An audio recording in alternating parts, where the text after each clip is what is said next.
let's look ahead to Saturday, the final day of the week for week 6. We're talking streaming options. We're giving an injury update for fantasy basketball, the NBA, and of course, the one and only Michael Bolton. Thanks, Josh. It's Michael Bolton here, and it's time for another episode of the Locked On Fantasy Basketball Podcast. Let's get to it. Let's get to it, indeed. You are Locked On Fantasy Basketball, your daily fantasy basketball podcast, part of the Locked On Podcast Network.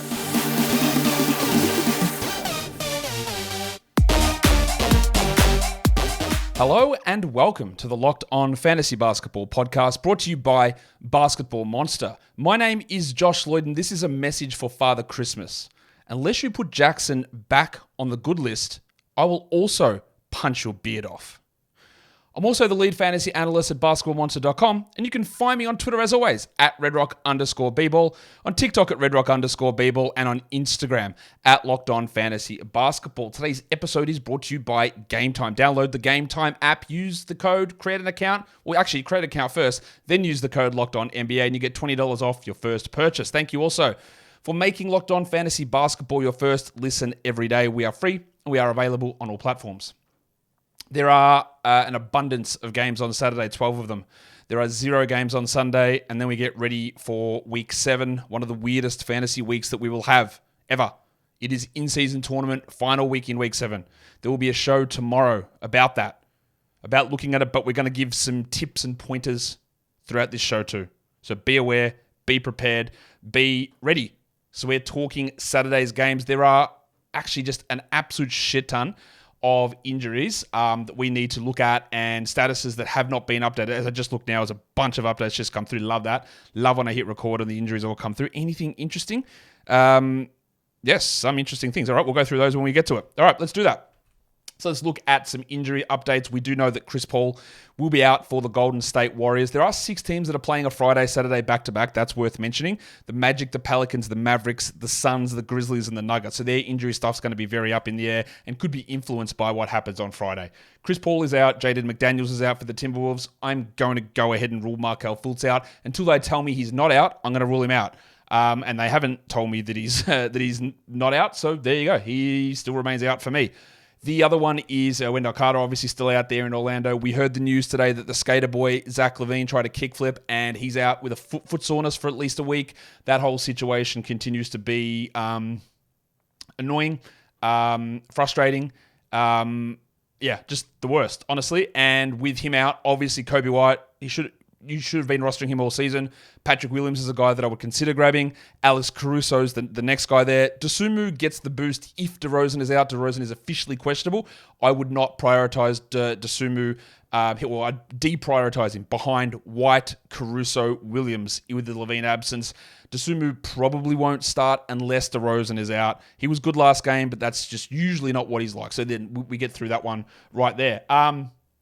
Tyler Hero also still out for the Miami Heat. That return is probably coming next week, but he's still out.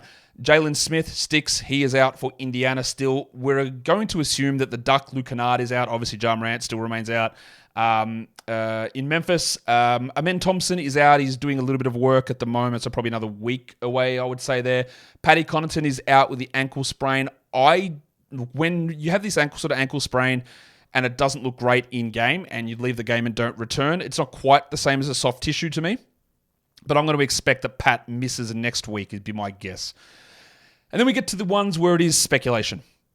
Well, this one's not speculation. CJ McCollum won't play on Saturday. He will play on Friday, but he won't play on Saturday as he returns from the pneumothorax with the travel and the back-to-back. He won't play, but he will play the game on Tuesday. So we know that CJ will be out on Saturday. The prevailing wisdom through me, but also through Pelicans people, is that we won't have Zion Williamson play in that game on a back-to-back, and we also won't have Trey Murphy play in that game on a back-to-back. Now, I've listed Zion and Trey both as doubtful for Saturday.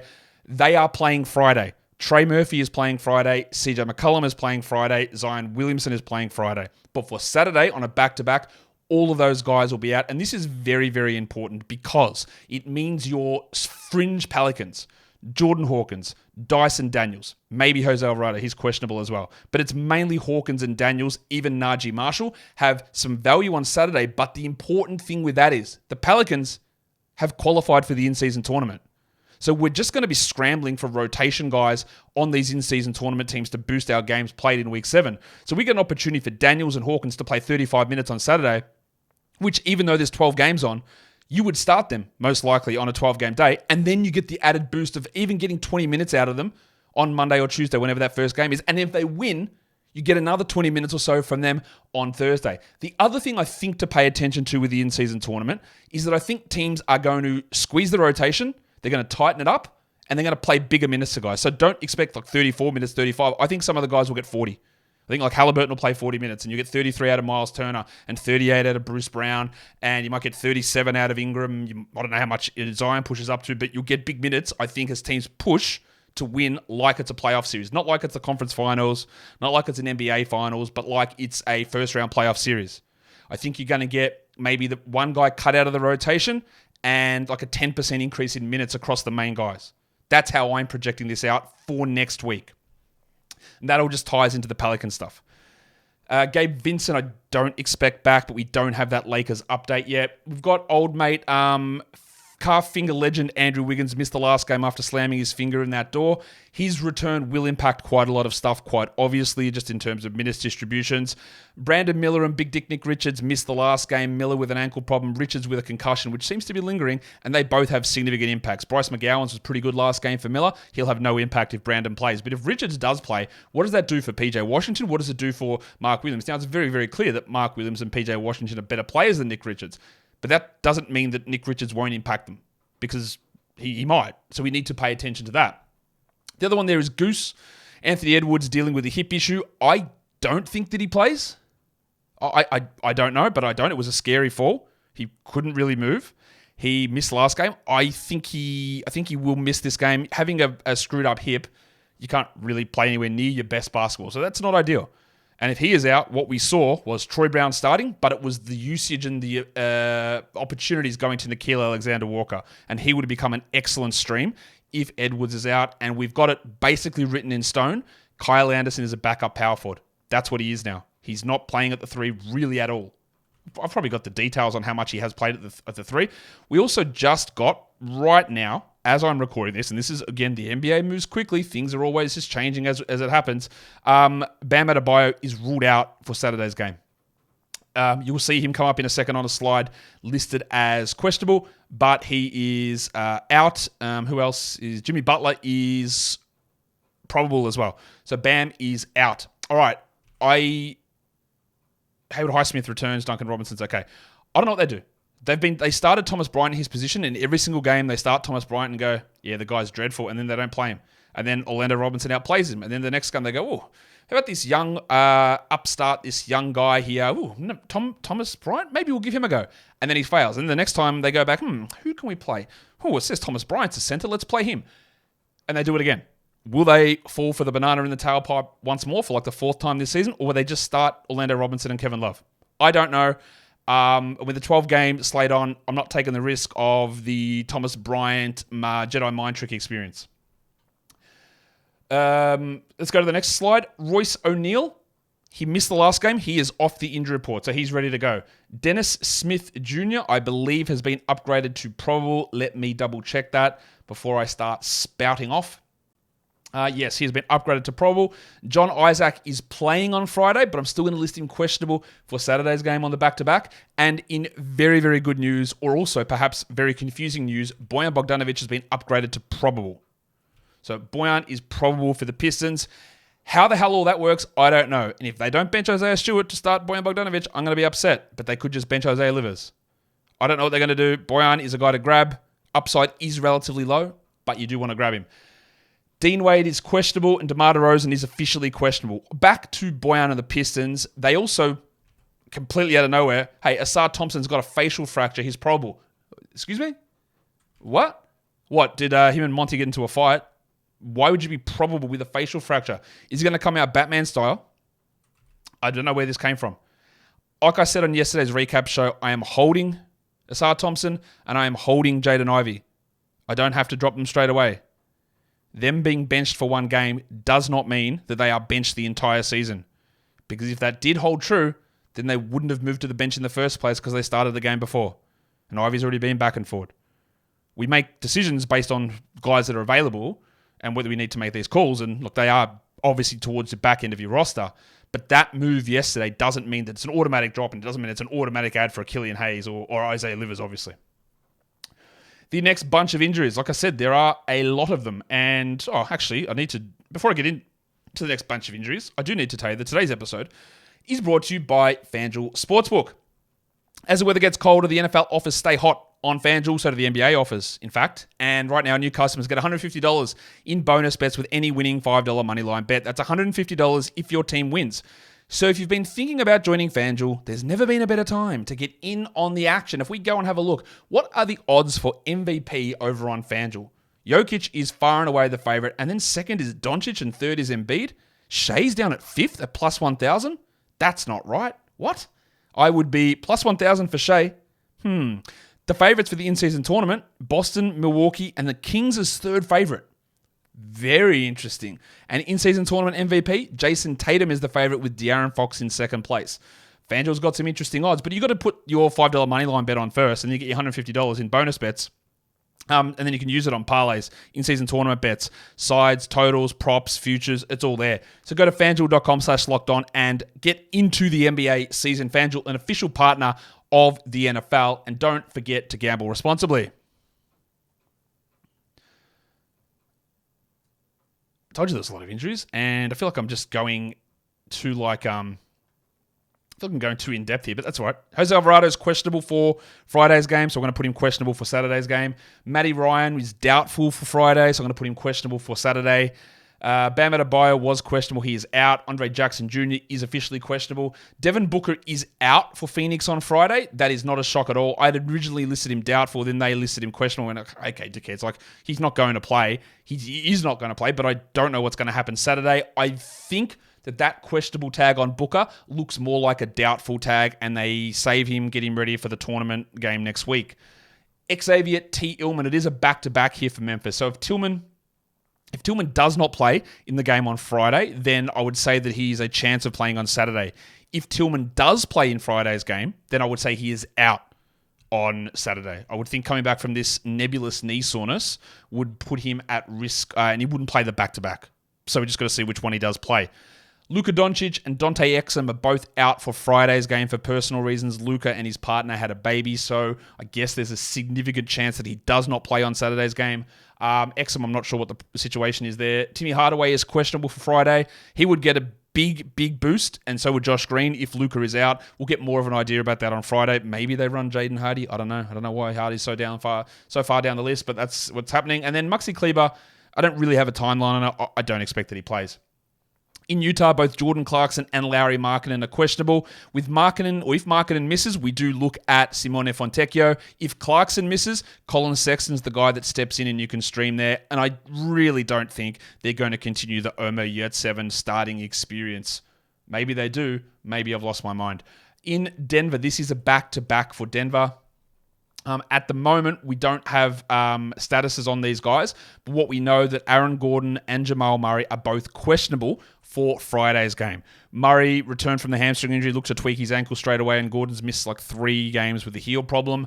You would expect, or I would expect, and maybe you would expect that also, that if Murray does play on Friday, he won't play on Saturday with an ankle problem and returning from a hamstring. Seems unlikely he'd play the back-to-back, and I think the same goes for Gordon. If Gordon plays Friday, he'll probably be out on Saturday.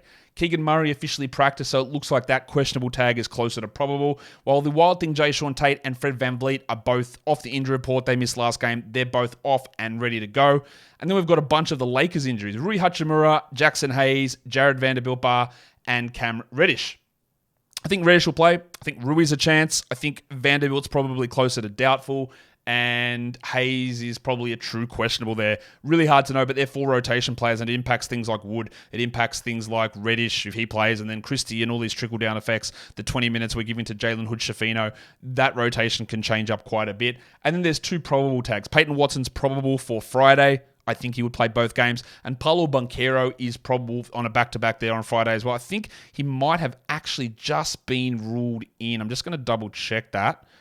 I think they ruled him in. Yeah, so he is in for Friday, Paolo. So I expect that he's ready to go and plays on Saturday. I told you, so many injuries we needed to get to.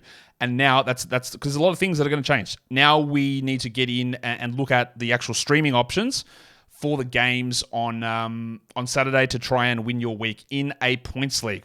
Yahoo Points. These are the guys that I'm looking at. Remember, yes, Dyson Daniels' last game was not very good. Yes, Dyson Daniels may not have a good game on Friday, but Zion, CJ, and Trey Murphy are all likely to be out on Saturday. So Dyson Daniels plus the in-season tournament boost becomes an option. Keontae George. I think Keontae George's value will be helped when Lauri Markkanen returns, but he's a starting point guard who had 28 usage last game and played 33 minutes. That's enough in a points league to take a flyer on, even though there's inconsistency. Like Daniels, we've got Jordan Hawkins as a pretty good option, I think, with all those guys out. I've got Reggie Jackson with an asterisk because that is me assuming that Jamal Murray does not play. Now, if Murray sits Friday and plays Saturday, then I'm not going to be looking at Reggie Jackson as a stream. But if Murray does sit, as my current expectation is, then Reggie's a guy. Malik Beasley, he's been on an absolute tear, but most importantly, he's playing a lot of minutes. And that's going to sustain because Pat Connaughton's not going to be available. So we do like Leaky Beasley there. And then Derek Lively at 45% rostered. He probably does hurt Derek a little bit if Luka is out, but they're not going to just all of a sudden turn to Dwight Powell or Rashawn Holmes. So Lively is going to have pretty significant value there. For ESPN points, it's literally the same list of guys, except ESPN gives the bonus to 3-point shooters. So I'm going to throw Duncan Robinson in the mix there instead of Derek Lively. So we've got Daniels, Keontae George, Jordan Hawkins, Reggie Jackson, Leaky Beasley, and Duncan Robinson as your top 6 ESPN streamers who are all available in over 50% of fantasy basketball leagues. Today's episode is also brought to you by the GameTime app. You should not have to worry when you want to buy tickets for your next big event. Why should you? Like that, who wants a hassle experience? It's fun. It's entertainment. Let's make the ticket buying process easy and enjoyable without the nonsense that goes on. GameTime has killer last-minute deals, all-in prices, views from your seat, so many guarantees, including their best price guarantee. So if you see a ticket in the same section, same row, they will beat the difference or they'll refund you the difference 110%. 110% of that difference, they will refund you with their Game Time guarantee. They've also got the exclusive flash deals, sponsor deals on tickets for basketball, baseball, football, concerts, comedy, theater, whatever it is. They have got that for you over at Game Time. So take the guesswork out of buying tickets with Game Time. Download the Game Time app, create an account, and use the code LOCKEDONNBA for $20 off your first purchase. Terms apply. Again, create an account and redeem the code LOCKEDONNBA for $20 off. Download Game Time today. Last minute tickets, lowest price guaranteed. All right, let's look at some category league streams to round out this show. For the points category, I am going with Jordan Hawkins. You probably saw his head on the thumbnail if you're watching on YouTube. You probably saw his photo on the album cover for the podcast because I do think there is really good value in Jordan Hawkins for Saturday's games. He's going to be a good points option. The asterisk remains on Reggie Jackson, but he could be a really good option for you there as well. Karis LeVert, it's been a rough run from him, but I don't mind the opportunity to use him because he can always pop off. He might not, but he can. Leaky Beasley's on that list. Obi Toppin at 43%. If there's anything that Obi can do, and there is one thing, he can score sometimes if they pump the minutes in, and especially important if they do run him as a backup center. That helps him get closer to the rim, theoretically, to put up more numbers. And the other one there for scoring is Mo Wagner, who we know is a prolific, permanent scorer. In terms of three-pointers, we're going Jordy Hawkins again and Leaky Beasley. They're the top of the list. They're probably your two best streams, I would say, for the games on Saturday. Isaiah Joe's always in the mix to hit 6 of them. Grant Williams doesn't do anything else offensively apart from shoot 3, so he's there. And then we've got Nickeil Alexander-Walker, who will shoot up this list if Anthony Edwards is out. He's available everywhere and could be an interesting guy to look at, and he's probably going to be startable if Goose is out. And the other one there is Royce O'Neal, who a lot of people added yesterday. He didn't play, and then they dropped him again, but you might want to consider him an option to stream in on Saturday if you're in need of what he brings, although it is obviously somewhat risky. For rebounds, Derek Lively tops it out for me here. I do have Kelly Olynyk there because I'm just not sure what they're going to do with Yurtseven. If they do still start Yurtseven, then Olynyk's value does drop because it's just an extra body there at center. Olynyk's just hovering around this 21, 22-minute mark, which is weird considering how good he was for this team playing 28 a night last season. But limiting him for Yurtseven is a very questionable coaching move, I would suggest. Trey Lyles is there as a rebound option. He can do that. There's just not many good rebound options available to stream on Saturday. You got Day'Ron Sharpe, who can easily pull double digits in 17 minutes. Goga Bitadze is a 6 or 7 rebound guy in 20 minutes. And then the big fella, he got double-digit rebounds last game, the big avocado, Andre Drummond, and that was with big minutes for Nikola Vucevic. I don't think that DeRozan or Levine's absence impacts Drummond that much. It's just him getting out there and grabbing boards. That's what he does. And if something happened to Vuce, well, he'd be a very interesting add. In terms of assists, I am going to throw Dyson Daniels at the top there, along with Reggie Jackson, with the same caveat applied. Kelly Olynyk, an interesting out-of-position assist guy, but it's tough out there, mate. There's not that many assists on a Saturday. Andrew Nembhard got minutes over TJ McConnell. Maybe he's a 4-assist player. Kyle Anderson might get you 6 assists, but he might get 3 points. His minutes aren't really spiking. And then the other one, do you want a 10% shooter? Because Taylor Horton-Tucker's here, but he could also get 7 assists. We've seen this. This is where his value lies now, is in being a guy that, hey, I really need assists. Let's try somebody. Horton-Tucker's probably that guy. And he could have a game where he has 20 points on 8 shots. Or he could have 8 points on 20 shots. That is the conundrum with him. But the assists do come relatively consistently for Taylor. If we're looking at steals, Dyson Daniels on top of the list. A lot of Pelicans here. Dyson Daniels there. Matisse Thybulle, well, that's all he does. Alex Caruso, probably should have featured Caruso in a few more spots. With Levine out and DeRozan questionable, Caruso played good minutes last game. We know there's always a risk of that toe falling off or something happening, but the steals are there. Leaky Beasley's been getting a lot of them. Dylan Brooks is a good steal streamer, and then Nickeil Alexander-Walker also down the bottom, a name that is coming up quite a bit. In terms of blocks, we're looking at Bismack Biyombo with Xavier Tillman maybe returning, but we don't know. Derek Lively, a good block option. Isaiah Jackson might play 10 minutes, might have 5 fouls, might also have 5 blocks. Jalen Smith is out, and if they somewhat limit Miles Turner and Jackson somehow stays out of foul trouble, I'm not joking here. If he played 20 minutes, it is actually possible he has 10 blocks. Now, I would never say that Biyombo could do that, or Goga's going to do that, or Derek Lively's going to do that, but Jackson could. Yeah, it's 1% chance, but he's going to rack them up. Goga's there as a blocks guy, and then we get into some more iffy ones. Pat Williams usually can give you a block, maybe 2. Doesn't have the absolute high-level upside of some of these other players for the blocks category. So Drew Eubanks is probably less likely than Pat Williams to get a single block, but he's more likely to be able to put a 3 or 4 block game together.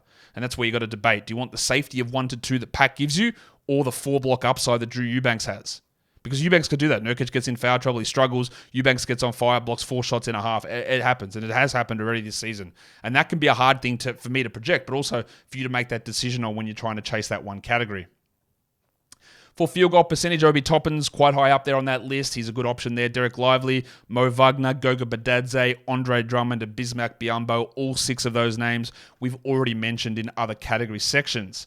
For free throw percentage, most of these guys we've mentioned as well. Kelly Olynyk's a pretty good free throw guy, but I do really like Jordan Hawkins again. Grayson Allen is off the injury report, and with the likelihood or potential likelihood that Devin Booker is out, Allen is going to have a pretty sizable role, and he's an excellent free throw guy. The pencil, Harrison Barnes. Barnesy, he's at 45% rostered, and Hawkins, Allen, Barnes, all in-season tournament guys. So they can give you a nice little boost, and then they also play on the low volume Monday, Tuesday. Joshua Richardson's been hitting his free throws. And the other name, which I haven't mentioned much today, is Marcus Sasser. He was great last game. I don't know what the hell to make of this Pistons rotation. Is Ivy the 11th man again? Is Hayes and Sasser the guys who play the minutes next to Cade? Because Monty Williams definitely said that in his post-game press conference. I don't mind a Sasser ad in any 14-team league. I would love to see them start him over Hayes and just see what happens if that's what they're going to do. I'd still love for them to develop Ivy, but that team's just a complete shit show, and it's impossible to be able to tell what's going to happen one day to the next with what happens in Detroit. But Sasser is at least an option there, and he's been playing very well. And let's look at some other categories now. If you're looking for a 3-point percentage stream, we're going to go with Leaky Beasley. If you're looking for an assist-to turnover stream, it's Kyle Anderson. Offensive rebounds, it's Derek Lively or Andre Drummond will be coming in behind there. And then free throws made, we're looking at Mo Wagner, who's been getting to the line at a pretty high rate and is going to have a good usage coming off the bench there for the Orlando Magic. Now, we can't do a 2-for-1 on this one because there's no games on Sunday.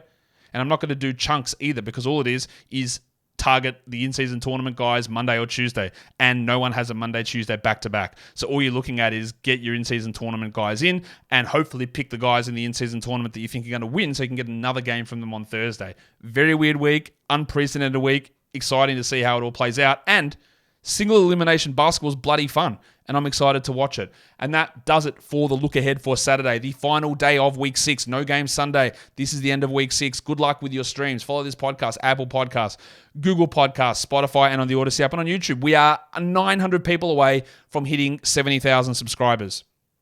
So if you're one of those 900 who is watching and hasn't hit subscribe, a favor would be awesome. I want to hit that 70,000. If I can hit it before the end of this week, it would be sick. And I would love that. And I would appreciate you doing that. And if you do hit the subscribe and you haven't, hey, leave it in the comments. Say, hey, thanks, Josh. I hit the subscribe and I'll give you a big love. Okay, well done, mate. You're an absolute bloody legend. All right, guys, we are done here. Thank you so much for listening, everyone. See ya.